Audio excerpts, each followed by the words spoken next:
First and foremost, I want to give all of the praises and the glory to the Most High and His Son, Yahweh, Ba'ashem Yahushai, Ba'ashem Akak Wadash, and double honors to the apostles of the great millstone that have taught us this truth, and to include the elder bishops on down as well, and Yahweh Ba'ashem Yahushai Brakatham, and salute to all of you Akim out there that's teaching this truth as well. And so, what I want to do is I want to get into, as you can see, this article right in front of you. All right, and before I do that, I want to just see something real quick.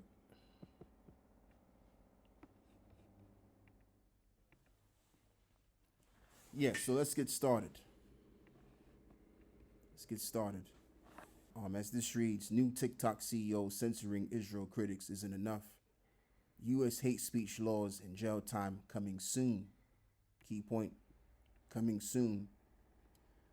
Adam Presser, the new CEO of TikTok under Larry Ellison takes over, has confirmed that TikTok is now censoring Americans who use the term Zionist by labeling it hate speech and reporting them to the FBI for monitoring and placement on a domestic extremist list.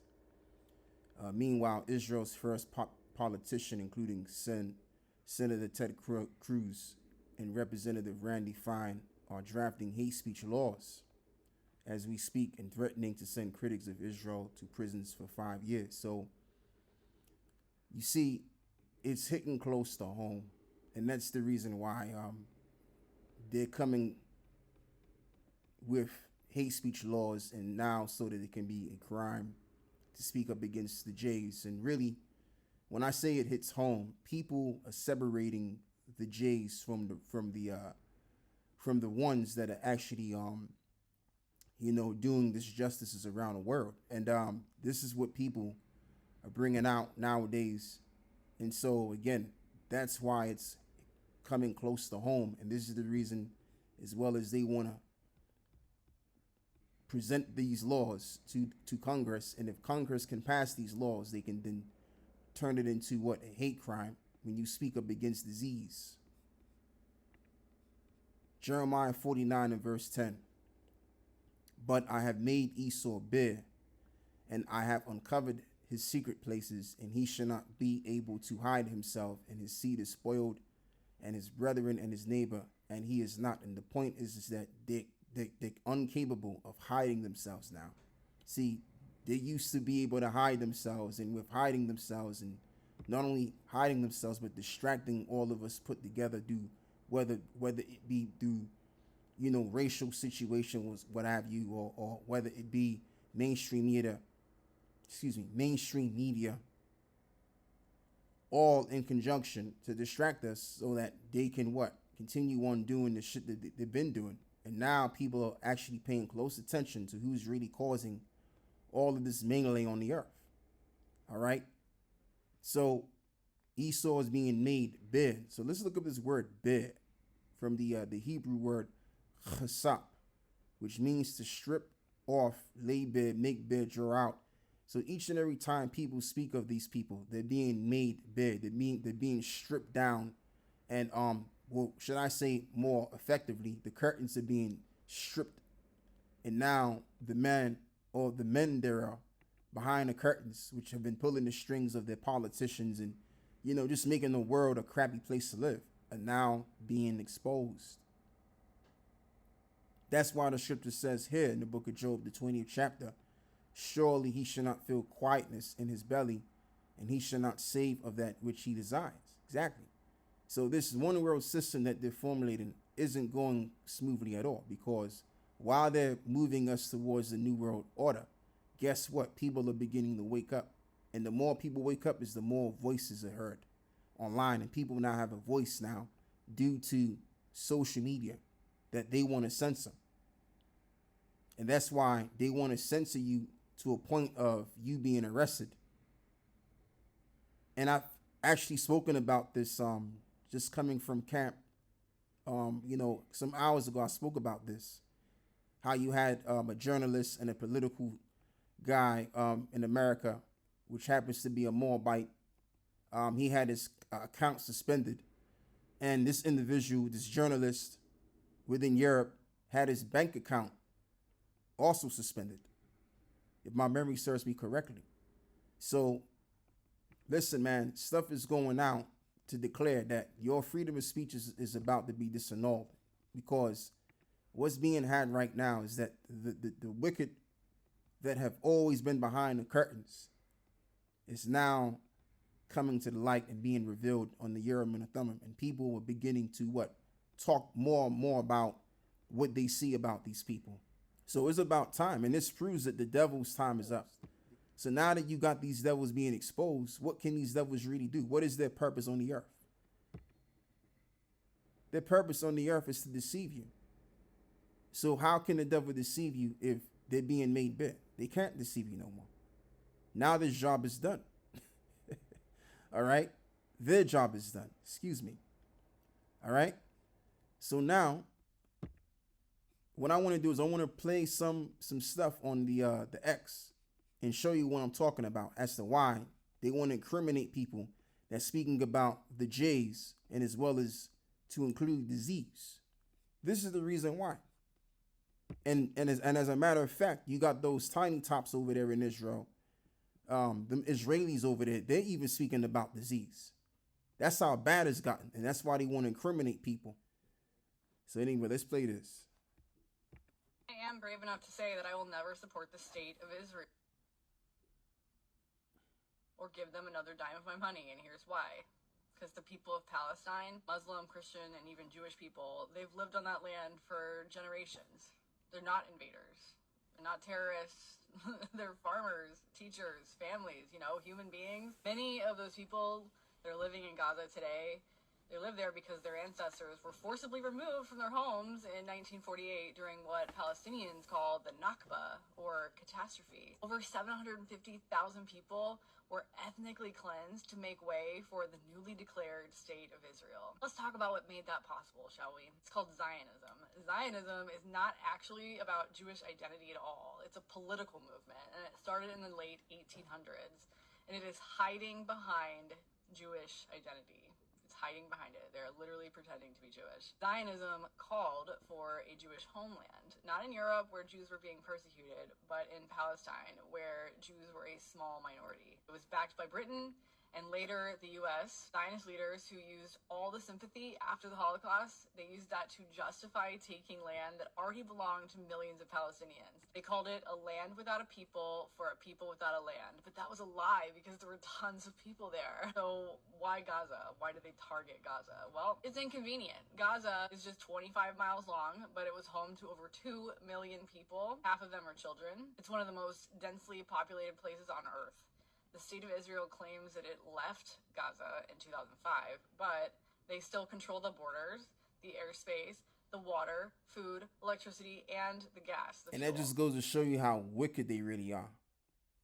Just like what they had showed a while back ago during the 7th of October, how most of those people that were under the rubble were nothing more than children. Some of them were women. You know what I mean? And half of them were old men. They didn't give a shit. So that's all to do with the fact that the Z's have influenced that situation. You know what I'm saying? And that's what people once again are declaring. And these ain't people of color declaring this. These are Edomites declaring the truth about themselves. All right. And I don't know if she is in America or Israel, because some of them American Jays also live in, they go backwards and forwards to America to Israel. But I'm gonna beg to believe she's in America right now, right? So this information that she brought out was what? This was uploaded on the 18th of August 2025. And people are still talking about disease, man. And it's primarily the Jays that's doing it too. To be in the world as a person. What are we talking about? So now let's bring this video back. Let's even listen to this as well. I have trouble with the term liberal Zionism because I think it absolves the identifier of reckoning with the necessary elements for the ideology to thrive. What we're talking about is the reality of Zionism. This is what Edward Said wrote about. This is what Palestinians have been writing about for decades. Zionism is not your feelings. Zionism is not just this idea of how you want to be in the world as a person. What are we talking about? This fantasy, this construction. That is nice for the narrative. That is not reality. It is a settler colonialist ideology to create a Jewish majority in the land of Palestine. This is the thing. So now you have actresses talking about it. Hannah Einbinder, I believe she's German, as that sounds. Einbinder, something along those lines, if I'm correct in pronouncing that. So yeah, you have people that are actresses. I wouldn't say Hollywood actresses, but they have a voice in it. They have some kind of strength where it concerns social media. Like anyone could be a celebrity now on social media nowadays. You no longer have to be authorized a celebrity by Hollywood. Hollywood is pretty much dead and gone now. You know what I mean? Like no one really cares about Hollywood like they used to at all. So I mean, if you gotta, like, you could become a superstar on social media, man. And that's what these Israelite camps are trying to be. They're trying to be superstars. They're trying to be celebrities. So yeah, let's go and read this over here now. It says Proverbs 18 and verse 3, when the wicked cometh, then cometh also contempt, and with the ignominy of reproach. So let's look up this word ignominy. So the Hebrew word would be qualan, or qualawam, which means shame, disgrace, dishonor, ignominy, dishonor, disgrace, personal, right? So people are dishonored at their government because what they're finding out is that their government overall are influenced by disease in Israel. You know what I'm saying? Especially them Amalekites. They're saying that the diseases are the reason, as well as I've already showed you. I don't have to reiterate the point. I've showed you the videos and all that stuff. So just to keep it safe on my end, because this ain't our fight, man. We don't really care about these Jays and the Palestinian situation. Although it's a sad thing that's been had, but listen, we don't got no bone to pick in this fight. This ain't got nothing to do with us. Where we convey our point at and what we support is prophecy. That's it. You understand what I'm saying? So we ain't got nothing to do with this. I mean, listen, all of this is had. Yeah, it's a sad situation. And I might even sound cold in me saying this, but I don't really give a shit. Because at the end of the day, as the saying goes, man, what's that film called, man? That one show, man, that Cameron played on, man. I forgot what it was called. But anyway, one of the actors in that film said, I think it was Cameron, he said, niggas die every day, B. And it's true. Niggas die every day, man. People get taken out all the time. There's not a day that doesn't bypass someone don't get taken out. Right? So the thing of it is with us, it's only so much we can worry and care about, isn't it? Now some of them could be Jakes, cool. And if that's the case, guess what? They're at peace now. They're in the spiritual realm. They're at peace. And they're cool with the Lord. So as far as that goes, listen, man, we going to continue to really be behind prophecy just. We ain't going to engage our emotions in what Esau's doing and what's happening to these other nations. Because what's being had right now is going to be had because, again, everything's been predestinated to happen any doggone way. So we going to stay proficient in prophecy. That's it. That's it, man. That's all I got to say with this. Giving all of the praises and the glory to the Most High and His Son, Yahweh, Bahashem, Yahweh Shai, Bahashem Rakah Gwadash, and double honors to the elder apostles of the great millstone. And with that, I'm gonna close out with this one, and I say Shalom.